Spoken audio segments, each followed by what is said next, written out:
Good morning students. आज हम सामाजिक संरचना का अध्ययन करेंगे।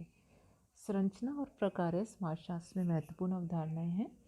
इन्हें समझे बिना हम सामाजिक परिवर्तन, सामाजिक विघटन, सामाजिक व्यवस्था और संगठन जैसी अवधारणाओं को नहीं समझ सकते। मिचेल ने लिखा है, कुछ समाजशास्त्री तो समाजशास्त्र को मानव समाज के संरचनात्मक पक्षों का वर्णनात्मक एवं विश्लेषणात्मक अध्ययन करने वाला विज्ञान मानते हैं। ये कारण है कि कई समाजशास्त्रियों ने सामाजिक संरचना को अपना शोध विषय चुना।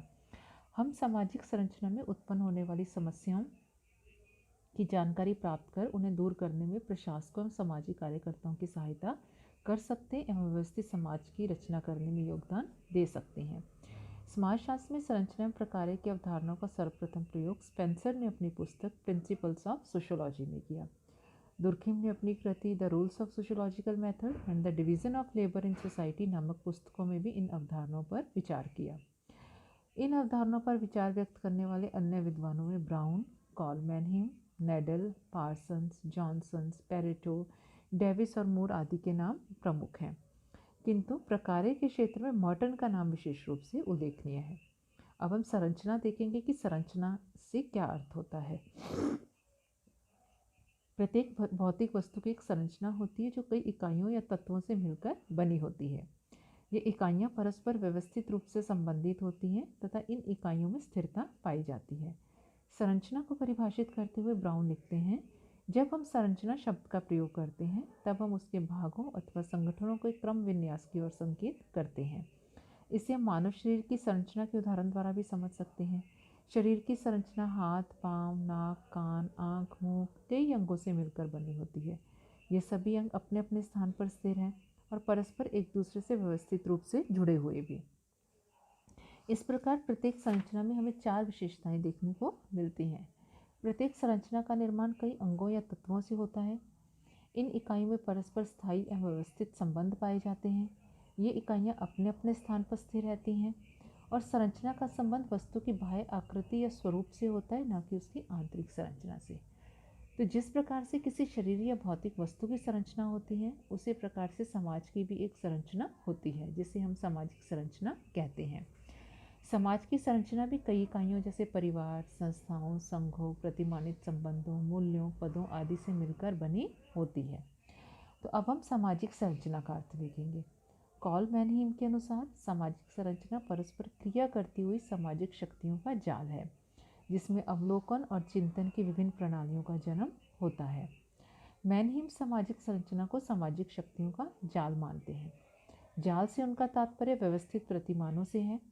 एक जाल का निर्माण कई धागों से होता है। ये धागे जाल की इकाइयाँ हैं। इनके क्रमबद्ध एवं व्यवस्थित रूप से जमने पर ही जाल बनता है। सामाजिक संरचना का जाल भी सामाजिक शक्तियों रूपी धागों से बना हुआ है। सामाजिक शक्तियों से उनका तात्पर्य नियंत्रण के उन साधनों से है जो सामाजिक जीवन को स्थिरता प्रदान करते हैं। ये शक्तियाँ परस्पर अंतःक्रिया करती रहती हैं और समाज में निरीक्षण एवं चिंतन की पद्धतियों को भी जन्म देती हैं। पार्सन्स ने भी संरचना की परिभाषा दी है।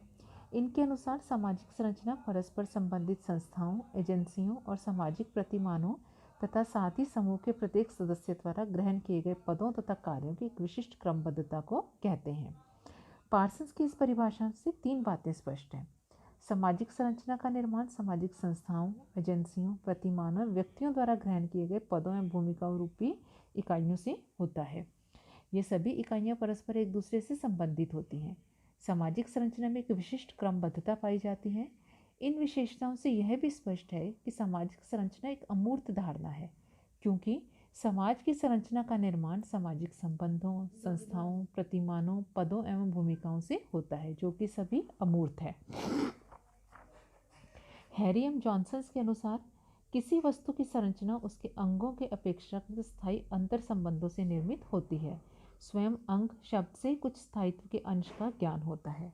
सामाजिक प्रणाली क्योंकि लोगों के अंतर संबंधित कृत्यों से निर्मित होती है, इनकी संरचना भी इन कृत्यों में पाई जाने वाली नियमितता या पुनरावृत्ति के अंशों में ढूंढी जानी चाहिए। अब हम इसकी विशेषताओं की बात करें तो सामाजिक संरचना समाज के बाह्य स्वरूप का बोध कराती है। सामाजिक संरचना का निर्माण विभिन्न इकाइयों से होता है। ये इकाइयाँ जब एक क्रमबद्ध व्यवस्था से जुड़ जाती हैं तो एक ढांचे का निर्माण होता है। इसमें हम इकाइयों के कार्यों को सम्मिलित नहीं करते। जिस प्रकार से शरीर के विभिन्न अंगों जैसे हाथ, पाँव, नाक, कान, आँख, सिर, पेट आदि एक व्यवस्थित क्रम में परस्पर जुड़ते हैं तो शरीर रूपी ढांचे का निर्माण होता है। इसी प्रकार से समाज का निर्माण करने वाली इकाइयाँ भी क्रमबद्ध रूप से जुड़ने पर एक ढांचे का निर्माण करती हैं, जिसे हम सामाजिक संरचना कहते हैं। सामाजिक संरचना अखंड व्यवस्था नहीं है। प्रत्येक सामाजिक व्यवस्था का निर्माण विभिन्न इकाइयों से होता है। ये इकाइयाँ व्यक्ति, समूह, संस्थाएं, समितियाँ आदि हैं। इस प्रकार प्रत्येक संरचना कई खंडों से मिलकर बनी होती है, अतः वह अखंड नहीं है। फिर भी ये इकाइयाँ जब परस्पर एक क्रम में जुड़ जाती हैं तो बनावट या प्रतिमान को प्रकट करती हैं। सामाजिक संरचना अंतः संबंधित इकाइयों का एक व्यवस्थित स्वरूप है। सामाजिक संरचना का निर्माण विभिन्न इकाइयों से होता है। ये इकाइयाँ अस्त व्यस्त और बिखरी हुई नहीं होती, वरन उनमें परस्पर संबंध पाया जाता है। सामाजिक संरचना की इकाइयों में एक क्रमबद्धता भी पाई जाती है, क्योंकि इकाइयों के झुंडों या योग से इसका निर्माण नहीं होता, वरन उन्हें एक विशिष्ट क्रम में जुड़ने से ही होता है। सामाजिक संरचना अपेक्षाकृत एक स्थायी अवधारणा है। सामाजिक संरचना अपेक्षाकृत एक स्थायी अवधारणा है। इसके दो अर्थ हैं।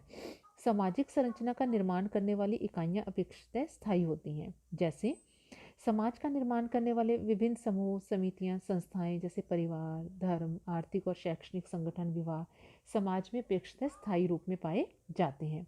इनमें छोटा मोटा परिवर्तन होने से संपूर्ण संरचना प्रभावित नहीं होती। सामाजिक संरचना इस अर्थ में भी स्थायी होती है कि इसका निर्माण करने वाले विभिन्न इकाइयों के पारस्परिक संबंधों में भी स्थायित्व पाया जाता है। सामाजिक संरचना अमूर्त होती है। मैकाइवर और पार्सन्स सामाजिक संरचना को एक अमूर्त धारणा मानते हैं। उनका मत है कि सामाजिक संरचना का निर्माण विभिन्न संस्थाओं, एजेंसियों, प्रतिमानों, परिस्थितियों, भूमिकाओं से होता है। ये सभी इकाइयाँ अमूर्त हैं। इनका भौतिक वस्तु की भांति कोई ठोस आकार या रूप नहीं होता। इन्हें देखा या छुआ नहीं जा सकता, अतः इनसे निर्मित सामाजिक संरचना भी अमूर्त होती है। सामाजिक संरचना का निर्माण अनेक उप संरचनाओं से होता है। प्रत्येक सामाजिक संरचना का निर्माण कई उप संरचनाओं से मिलकर होता है। जिस प्रकार से शरीर रूपी संरचना का निर्माण अनेक अंगों से मिलकर होता है, उसी प्रकार से सामाजिक संरचना का निर्माण विभिन्न उप संरचनाओं जैसे परिवार, जाति, वर्ग, शिक्षण संस्था, धार्मिक संस्था आदि के द्वारा होता है, जिनकी स्वयं की अपनी एक संरचना होती है। सामाजिक संरचना स्थानीय विशेषताओं से प्रभावित होती है। प्रत्येक समाज की एक संरचना होती है और वह दूसरे समाज से भिन्न होती है। चूँकि प्रत्येक सामाजिक संरचना किसी न किसी सांस्कृतिक व्यवस्था से प्रभावित होती है, अतः वहाँ की भौगोलिक परिस्थितियों का भी उस पर प्रभाव पड़ता है। विभिन्न स्थानों की संस्कृति, राजनीतिक दशा, भौगोलिक परिस्थितियों में अंतर पाया जाता है। सामाजिक संरचना में प्रत्येक इकाई का एक पूर्व निश्चित स्थान व पद होता है। उस स्थान पर रहकर ही वह सामाजिक संरचना का निर्माण करती है। अन्य स्थान पर होने पर संरचना बिगड़ सकती है। सामाजिक संरचना में सामाजिक प्रक्रियाएं भी महत्वपूर्ण होती हैं। सामाजिक संरचना में विघटन के तत्व भी पाए जाते हैं। तो इस प्रकार से हमने सामाजिक संरचना का अर्थ, परिभाषा और विशेषताएं देखी कि किस प्रकार से सामाजिक संरचना का निर्माण होता है। सामाजिक संरचना अमूर्त है, स्थायी अवधारणा है, अनेक उप संरचनाओं से मिलकर इसका निर्माण होता है। यह एक अखंड व्यवस्था नहीं है, अनेक स्थानीय विशेषताओं से प्रभावित होती है। इसमें प्रत्येक इकाई के एक पूर्व निश्चित स्थान व पद होता है। सामाजिक संरचना में सामाजिक प्रक्रियाएं भी महत्वपूर्ण होती हैं। इसी तरह से हम जब जॉनसन्स ने इसके तत्वों की बात की है, विभिन्न प्रकार के उपसमूह। सामाजिक संरचना का निर्माण कई प्रकार के उपसमूहों से होता है। विभिन्न प्रकार की भूमिकाएं होती हैं, नियामक मानदंड होते हैं। उपसमूहों तथा भूमिकाओं को परिभाषित, नियंत्रित एवं निर्देशित करने के लिए कई नियामक मानदंड होते हैं। यह मानदंड ही भूमिकाओं के पारस्परिक संबंध और अन्य प्रणालियों से संबंधों को भी निर्धारित करते हैं। इन्हीं के कारण सामाजिक अंतःक्रिया में स्थायित्व, नियमितता में पुनरावृत्ति पाई जाती है। सांस्कृतिक मूल्य होते हैं। सामाजिक संरचना में संबंधात्मक एवं नियामक मानदंडों के अतिरिक्त सांस्कृतिक मूल्य भी होते हैं, जिनके आधार पर वस्तुओं की तुलना की जाती है। उन्हें एक दूसरे की तुलना में स्वीकृत या अस्वीकृत, वांछनीय या अवांछनीय, प्रशंसनीय या निंदनीय, उचित या अनुचित ठहराया जाता है। मूल्यों के आधार पर ही भावनाओं, विचारों, लक्ष्यों, साधनों, संबंधों, समूहों का मूल्यांकन किया जाता है। तो इस प्रकार से हमने देखा कि जॉनसन ने इन 4 तत्वों में से प्रत्येक की आंशिक संरचना कह सकते हैं। तो आज हमने सामाजिक संरचना के इन सभी तत्वों की बात की। धन्यवाद।